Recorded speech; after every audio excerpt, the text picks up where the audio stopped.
আউযু বিল্লাহি মিনাশ শাইতানির রাজিম বিসমিল্লাহির রহমানির রহিম। সম্মানিত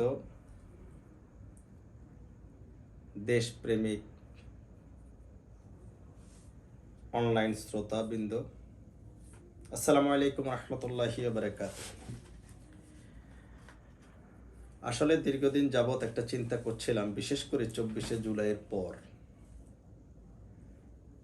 আওয়ামী লীগের নির্লজ্জতা এবং বেহায়াপনার অবস্থান দেখে কিছু আলোচনা করার।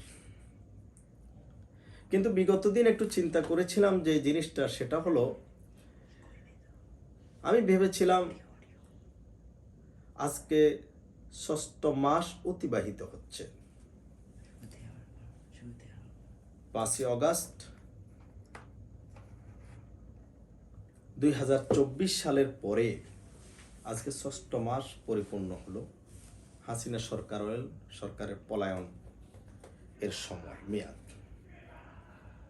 অবাক দৃষ্টিতে তাকিয়ে দেখলাম, অপেক্ষাও করলাম যে হয়তো আওয়ামী লীগের এই লক্ষ লক্ষ নেতা কর্মী পলায়ন থাকুন, গড়ে থাকুক, বাইরে থাকুক, দেশের বাইরে থাকুক, কোথাও না কোথাও কোনো নেতা হয়তো নিজে থেকে বলবেন আসলে আমাদের অন্যায় হয়েছে, আমাদের ভুল হয়েছে, কেউ না কেউ এই ধরনের একটা কথা বলবে, এটা একটা ধারণা ছিল। কিন্তু আজকে যখন শেখ হাসিনার ভাষণ প্রচারের ঘোষণার পরবর্তী পর্যায়ে মনে হলো না, আওয়ামী লীগ আসলে জন্ম থেকে এই পর্যন্ত ওনারা প্রমাণিত নির্লজ্জ, বেহায়া এবং ফ্যাসিস্ট একটা দল, এতে কোনোরূপ তাদের সন্দেহ নাই। তারা নিজেরাই প্রমাণ করছে। এর প্রমাণের জন্য আসলে ছাত্র জনতার কোনো প্রয়োজন হয় নাই। আওয়ামী লীগকে গঠন করেছিল আব্দুল হামিদ খান ভাসানী আওয়ামী মুসলিম লীগ হিসাবে। একটা সময় তাদের সেই পরিচয়টাকে কেটে তারা আওয়ামী লীগ হিসাবে আত্মপ্রকাশ করে। 1971 সালে পাকিস্তানি স্বৈর শাসকের বিরুদ্ধে যখন বাংলাদেশের মানুষ ফুঁসে উঠেছিল, 25শে মার্চ কালো রাত্রিতে যখন পাকিস্তানি হানাদার বাহিনী বাংলাদেশি নিরীহ জনগণের উপর নির্যাতনের স্টিম রোলার চালানো শুরু করলো, ঠিক তখনই বেঈমানি, নির্লজ্জতার প্রকাশ্যে চলে আসে। শেখ মুজিবুর রহমান কি করলেন? তিনি করলেন কি, বাংলার 7.5 কোটি মানুষকে বেয়নেটের সামনে, ট্যাঙ্কের সামনে, গুলির সামনে রেখে দিয়ে নিজের সেফটি অবস্থানটা গ্রহণ করলেন। তারপরে ইতিহাস বাংলার মানুষ জানে।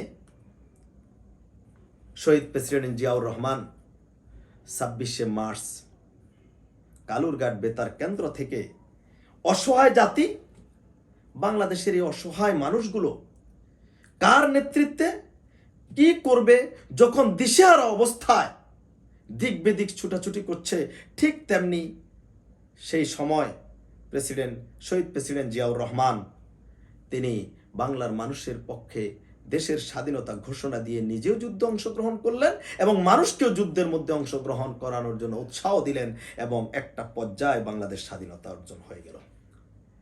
তারপর থেকে এই পর্যন্ত আমরা তখন দেখি 1971, 72, 73, 74, 75 সাল একমাত্র শেখ মুজিবুর রহমানের সকল কর্মকাণ্ডে প্রমাণিত হয়েছে শেখ মুজিব বাংলাদেশের স্বাধীনতা চাননি, তিনি চেয়েছেন বাংলাদেশের প্রধানমন্ত্রী হওয়া, পূর্ব পাকিস্তানের প্রধানমন্ত্রী হওয়া, যার ফলশ্রুতিতে আজীবন ক্ষমতায় থাকার লক্ষ্যে একদলীয় বাকশাল তাকে তিনি কায়েম করলেন। যে শেখ মুজিবুর রহমানকে রাজনীতিতে আনার ব্যাপারে ভূমিকা নিয়েছিলেন আব্দুল হামিদ খান ভাসানী, তাকে রাজনীতি শিখালেন, দল গঠন করলেন, সে আব্দুল হামিদ খান ভাসানীকেও জেলে নিতে শেখ মুজিব কিন্তু একটু পিছপা হননি। কি অপরাধ ছিল মেজর জলিলের? মেজর জলিলের অপরাধ একটাই ছিল,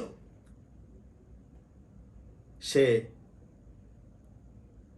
বাংলাদেশ থেকে ভারতীয় বাহিনী লুটপাট করে যখন সকল কিছু নিয়ে যাচ্ছিল, সেই লুটপাটের বিরুদ্ধে অবস্থান নিয়েছিল। সেই মেজর জলিলকে পর্যন্ত একজন সেক্টর কমান্ডার হয়েও জেলে যেতে হয়েছিল।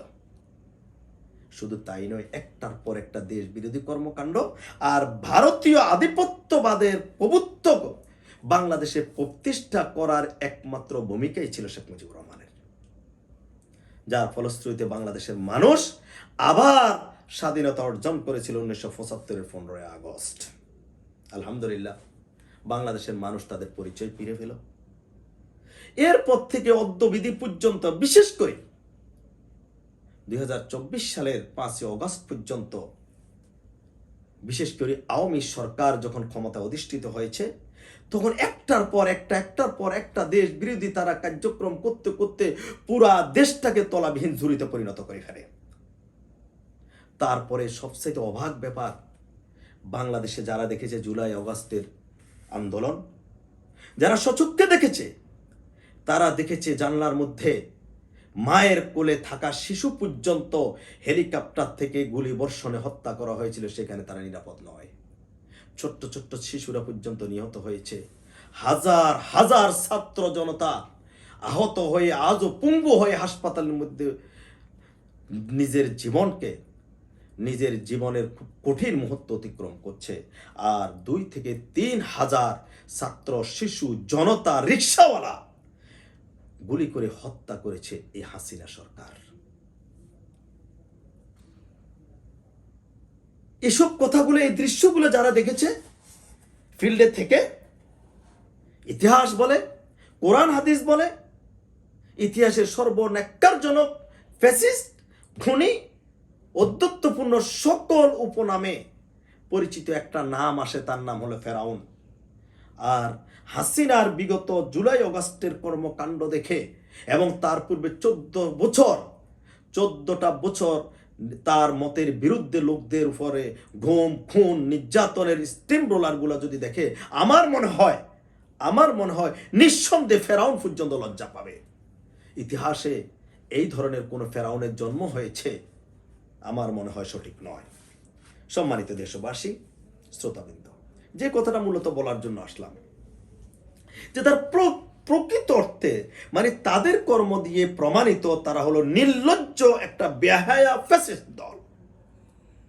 5ই আগস্ট সারা ওয়ার্ল্ড থেকে স্বীকৃত যে ন্যাক্কারজনক ঘটনা ঘটিয়ে শেখ হাসিনা হাজার হাজার নেতা কর্মীকে বাংলাদেশে রেখে সে নিজে পলায়ন করলো, তার মন্ত্রী এমপিরাও পলায়ন করার চেষ্টা করলো।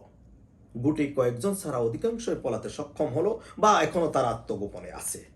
কিন্তু অবাক ব্যাপার, একটা মানুষ চিন্তা করলো না, আমি তো বাংলাদেশের নাগরিক, আমি এই বাংলাদেশ নিয়ে রাজনীতি করব, আমি এই দেশে থাকব, আমি এই বাংলাদেশ হবে আমার সকল কর্মকাণ্ডের কেন্দ্রবিন্দু। একটা দল কিভাবে, একটা কর্মী, বাংলাদেশি একটা নাগরিক কিভাবে দেখে যে আমার দল ক্ষমতায় নাই, আরেকটা দেশ আমার ধ্বংস করে হলো আমাকে ক্ষমতা দিয়ে দিক? এটা কিভাবে চিন্তা করে? আমার মনে হয় আওয়ামী লীগের কর্মী হলে এটা চিন্তা করা সম্ভব। অন্য কোনো দল পারবে কিনা জানি না, অন্য কোনো জাতি পারবে কিনা জানি না, তবে মনে হয় আওয়ামী লীগের কর্মী হলে এটা মনে হয় তাদের মতো বংশগতভাবে তাদের এটা একটা ট্রেনিং। হাসিনা ওখান থেকে কথা বলে আর এইখান থেকে এক ধরনের শিয়ালের মতো মানুষ চেষ্টা করে বাংলাদেশের মানুষকে কিভাবে আবার গিলিয়ে খাবে। আমার তো সকল রাজনৈতিক কেন্দ্রবিন্দু হবে বাংলাদেশ, এই বাংলাদেশের সিস্টেমকে নিয়ে আমি রাজনীতি করব। শেখ হাসিনা চলে গেল, একটা কর্মী আফসোস করলো না আমাদেরকে রেখে আপনি চলে গেলেন কিভাবে? আমি তো কোটি কোটি টাকা খাই নাই, আমি তো একজন সাধারণ ভোটার, নৌকাকে ভোট দিয়েছি, জয় বাংলার পক্ষে স্লোগান দিয়েছিলাম, কিন্তু আমাকে রেখে আপনি হাসিনা কিভাবে চলে গেলেন?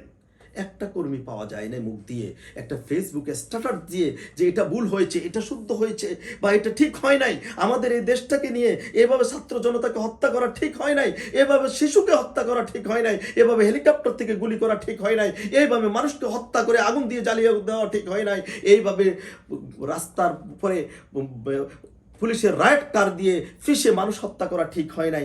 একটা মানুষ পাওয়া যায় নাই। এরা কি আসলে দেশপ্রেমিক? এরা নাকি আবার বলে 71-এ নাকি তারা মুক্তিযুদ্ধে অংশগ্রহণ করেছিল, নেতৃত্ব দিয়েছিল। তো আমরা বিগত দিন যে জিনিসটা জেনেছিলাম যে 71 সালে বাংলাদেশ আওয়ামী লীগের কোনো কেন্দ্রীয় নেতা মুক্তিযুদ্ধে সরাসরি অংশগ্রহণ করেনি। তারা ওপারে গিয়ে কলকাতার পতিতালয়ের মধ্যে তারা আশ্রয় নিয়ে তারা পতিতাবৃত্তিতে ব্যস্ত ছিল, খদ্দের সাথে তাদের কাজ করতে ব্যস্ত ছিল, কিন্তু তারা আসলে স্বাধীনতা অংশগ্রহণ করে নাই। এখন তত্ত্ব প্রমাণ, কারণ একটা স্বাধীনতার পক্ষে, একটা স্বাধীনতার একজন বীর মুক্তিযোদ্ধা হিসাবে সর্বপ্রথম ন্যূনতম যদি তার বিবেক থাকতো, তাহলে শেখ হাসিনা পলায়নের পরে শেখ হাসিনার পক্ষে কথা বলতো না, শেখ হাসিনার পক্ষে কথা বলতো না। কিভাবে এটা সম্ভব? অবাক লাগে। কখনো জুডিশিয়াল কুয়ের মাধ্যমে ক্ষমতায় আসার আবার চেষ্টা করা, আরো যদি পিছনে যায়, এটা প্রমাণিত যে শেষ 1 ঘন্টা পর্যন্ত সে চেয়েছিল বাংলাদেশের নারকীয় হত্যাকাণ্ড চালিয়ে ব্রাশ পায়ার করে তার ক্ষমতাটাকে সে কি করা, ক্ষমতা তাকে থাকাটা পাথাভুক্ত করা সে শেষ চেষ্টাটুকু করেছিল। এটি কিভাবে সম্ভব? এটা দেশপ্রেমিক মানুষ তো এটা করতে পারে না। যাক, তারপরে গণরোষে পরে সে পালিয়ে গেল। পালিয়ে যাওয়ার পর আমরা দেখেছি অনেক দেশের রাষ্ট্রপ্রধান ছাত্র জনতার আন্দোলনে পালিয়ে গেছে, কিন্তু এটা আমরা দেখি নাই ওইখানে বসে আবার একটার পর একটা দেশ চলে যাক, ধ্বংস হয়ে যাক, সবকিছু মেসাকার হয়ে যাক, কিন্তু আমি আবার ক্ষমতা চাই। এটি কিভাবে একটা দেশপ্রেমিক হতে পারে? নির্লজ্জতারও তো একটা ভাষা প্রয়োগের কোনো কিছু থাকতে হতে পারে, কই সেটাও তো আমরা খুঁজে পাই না। সম্মানিত দেশবাসী, আমি একজন একদম সাধারণ মানুষ। আমরা জানি অন্যায় করলে একটু অনুভূতি আসা উচিত, অপরাধ করলে একটু অনুভূতি। আমাদের প্রত্যেকের মাঝে হাজার হাজার ভুল আছে, কোনো সন্দেহ নাই। ন্যূনতম বিবেকের তাড়নায় যদি একটা আওয়ামী লীগের নেতা যদি একটু বিবৃতি দিত যে এটা আমাদের অন্যায় হয়েছে, শুধু তাই নয়, অন্যায় হয়েছে স্বীকার তো করেই না। কখনো জুডিশিয়াল কুর মাধ্যমে ক্ষমতা পুনর্বহাল, কখনো আনসার কুর মাধ্যমে, কখনো কখনো রিক্সা চালকদের মাধ্যমে ঘাড়ে উঠে, কখনো কলেজের ছাত্রদের ঘাড়ে উঠে। মানে তাদের একটাই প্ল্যান, আমি ক্ষমতায় যেতে পারি আর না পারি, এই সরকার, দেশপ্রেমিক জনগণের এই সরকার, ইউনূস সরকারকে ব্যর্থ করতেই হবে। এরপরে ভারত একটার পর একটা সিদ্ধান্ত নিয়ে বাংলাদেশের স্বার্থের বিরুদ্ধে অবস্থান নিয়েছে। এবং কি শুধু তাই নয়, ভারতের ক্ষমতাসীন দলের এমপি মন্ত্রীরাও বাংলাদেশে আক্রমণ, ড্রোন হামলা করার হুমকি পর্যন্ত দিয়ে যাচ্ছে। আবার সেই দেশে আশ্রয় নিয়ে তাদের খাওয়া দাওয়া করে আমি দেশের বিরুদ্ধে অবস্থান নিচ্ছি, আবার আমি দেশপ্রেমিক। এই ব্যাখ্যাটা কিভাবে আমরা মেনে নিতে পারি? মানুষের তো একটা বিবেক থাকা দরকার। আওয়ামী লীগ প্রমাণ নিজেরা করেছে। 1 নম্বরে আমরা নির্লজ্জ। আওয়ামী লীগ প্রমাণ করেছে তারা নির্লজ্জ, তারা বেহায়া, তারা দেশের শত্রু, স্বাধীনতার শত্রু, ইসলামের শত্রু। তার একমাত্র প্রতিষ্ঠা করেছে তারা ভারতের দালাল। ভারতের দালাল আমরা মুখে শুনেছি। আমাদের নেতৃবৃন্দ, বিভিন্ন ধরনের নেতা তারা প্রমাণ দিয়েছে, কিন্তু আমরা যুক্তির খাতিরে কেউ এটা বাংলাদেশের মানুষ গ্রহণ করেছে, কেউ করে নাই। কিন্তু এখনো যদি কেউ আওয়ামী লীগ করে, আওয়ামী লীগের পক্ষে অবস্থান নেয়, আওয়ামী লীগের যদি কর্মসূচির সাথে একাত্মতা ঘোষণা করে, বুঝতে হবে তারা প্রকৃত অর্থে কোনোভাবেই দেশপ্রেমিক নাগরিক হতে পারে না। তাদের একমাত্র টার্গেট ভারতের এজেন্ডা বাস্তবায়ন করা, ভারতের প্রভুকে ক্ষমতায় আনা এবং বাংলাদেশের মানুষকে তারা আবার জিম্মি করে আরো 100 বছর পিছনে নিয়ে বাংলাদেশের মানুষের ঈমান, আকীদা এবং তাদের স্বাধীনতা, সার্বভৌমত্বকে সম্পূর্ণরূপে নিচ্ছিন্ন করে দিয়ে বাংলাদেশের মানুষকে ভারতের একটা অঙ্গরাজ্য হিসেবে প্রতিষ্ঠা করা। সুপ্রিয় দেশবাসী, সময় এসেছে আওয়ামী লীগের সম্পর্কে বুঝার জন্য আর যুক্তির কোনো প্রয়োজন নাই। তাদের কর্ম দিয়ে বিচার বিশ্লেষণ করে তাদের প্রত্যেকটা কর্মের বিরুদ্ধে যার যা অবস্থান আছে তা দিয়ে আমাদেরকে দাঁড়িয়ে যেতে হবে। কারণ মনে রাখতে হবে, এই সরকার যদি ব্যর্থ হয়, এই সরকার যদি ব্যস্ত হয়, আবার যদি ভারতের আধিপত্যবাদ সরকার যদি এই দেশে প্রতিষ্ঠা হয়, তাহলে বাংলাদেশের স্বাধীনতার সূর্য চিরতরে অস্তমিত হবে, আর উঠার কোনো সম্ভাবনা নাই। কারণ 24-এর 5ই অগাস্ট কোনো মেধার দাবির সর্বশেষ আন্দোলন ছিল না। 5ই অগাস্ট, জুলাই আগস্টের বিপ্লবটা ছিল বাংলাদেশের স্বাধীনতার সার্বভৌমত্বের পক্ষে, বাংলাদেশের মানুষের ঈমান আকীদা রক্ষার পক্ষে, বাংলাদেশের মানুষের মৌলিক অধিকারের পক্ষে, বাংলাদেশের মানুষের মত প্রকাশের স্বাধীনতার পক্ষে, বাংলাদেশের মানুষের চাহিদা পূরণের জন্য বাংলাদেশে একটা দেশপ্রেমিক, জনগণ প্রেমিক, গণতন্ত্র প্রেমিক একটা রাষ্ট্র প্রতিষ্ঠার স্বপ্ন নিয়ে মূলত 2024-এর 5ই আগস্টের বিপ্লব। সুতরাং আমাদের কোনো কর্মে, বাংলাদেশের কোনো মানুষের, আমরা প্রত্যেকটা সাধারণ একজন নাগরিক হিসেবে আমরা যার যার অবস্থান থেকে দায়িত্ব পালন করতে হবে। মনে রাখতে হবে, যদি আমরা দায়িত্ব পালনে ব্যর্থ হই, এটা কিন্তু মনে রাখতে হবে আমাদেরকে এটার ভোগ করতে হবে, আমরা এটার প্রায়শ্চিত্ত করতে হবে, অন্য কেউ নয়। আমি সে 5ই আগস্ট বিপ্লবের 2 দিন পূর্বে একটা আলোচনায় বলেছিলাম, ইউটিউব চ্যানেলে আহ্বানে বলেছিলাম যে ময়দানে উপস্থিতি পাল্টে দেবে পরিস্থিতি। যুদ্ধ এখনো শেষ হয়ে যায় নাই, এখনো বাংলার আকাশে এখনো শকুনেরা ঘুরে বেড়াচ্ছে। আমাদেরকে যদি আমরা মনে করি হাসিনার প্রেতাত্মারা এখনো প্রশাসনে সক্রিয়, সচিবালয়ে সক্রিয়, রাস্তাঘাটে সক্রিয়, সর্ব অবস্থায় হাসিনার প্রেতাত্মারা সক্রিয়। আমরা যদি মনে করি যুদ্ধ শেষ হয়ে গেছে, তাহলে মনে করতে হবে আমাদের জন্য পরাজয় অবশ্যম্ভাবী। আমাদেরকে প্রতি মুহূর্তে সচেতন থাকতে হবে, প্রতি মুহূর্তে আমাদেরকে কঠিন ভূমিকার জন্য, যুদ্ধের জন্য প্রস্তুতি থাকতে হবে। কারণ একটা জিনিস মনে রাখতে হবে, হাসিনা বাংলাদেশের মানুষকে শান্তিতে থাকতে দেবে না।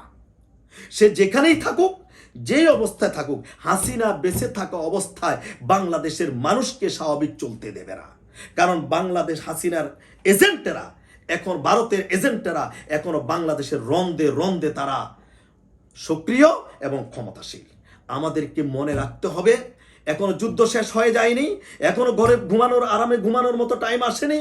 যতদিন পর্যন্ত ভারতের দালাল, ভারতের এজেন্ট এবং স্বাধীনতা বিরোধী এবং ইসলাম বিরোধী, কোরআন বিরোধী, মৌলিক অধিকার বিরোধী প্রেতাত্মারা মাটির সাথে মিশে না যাবে, ততদিন পর্যন্ত বাংলাদেশের জনগণ শান্তিতে থাকতে পারে না। সম্মানিত দেশবাসী, আমাদেরকে আরো সচেতন হতে হবে, একটা জায়গায় একমত হয়ে যেতে হবে, এই সরকারকে ব্যর্থ করতে দেওয়া যাবে না। এই সরকারকে চূড়ান্তভাবে সফল করার জন্য বিশেষ করে একটা দেশপ্রেমিক, ইসলামপন্থী, ভারতীয় আধিপত্যবাদের বিরুদ্ধে কথা বলতে পারে এরকম নির্বাচিত একটা সরকার গঠন না হওয়া পর্যন্ত প্রত্যেকটা ঘরে ঘরে, প্রত্যেকটা পাড়া মহল্লায় আমাদেরকে অতন্ত্র প্রহরীর ভূমিকা পালন করতে হবে। আসুন আমরা এই শেখ হাসিনার ভাষণ দেওয়ার ঘোষণাকে সামনে নিয়ে আমাদেরকে এই দৃঢ় শপথ নিতে হবে, কোনো অবস্থাতে হাসিনার কোনো প্রেতাত্মাকে বাংলাদেশে কোনো ভূমিকা রাখতে দেওয়া হবে না। হাসিনার পক্ষে, ভারতের পক্ষে, বৈষম্য বিরোধী ছাত্র আন্দোলনের বিরুদ্ধে যারাই ভূমিকা নেবে, আমরা তাদেরকে জীবন দিয়ে প্রতিহত করব।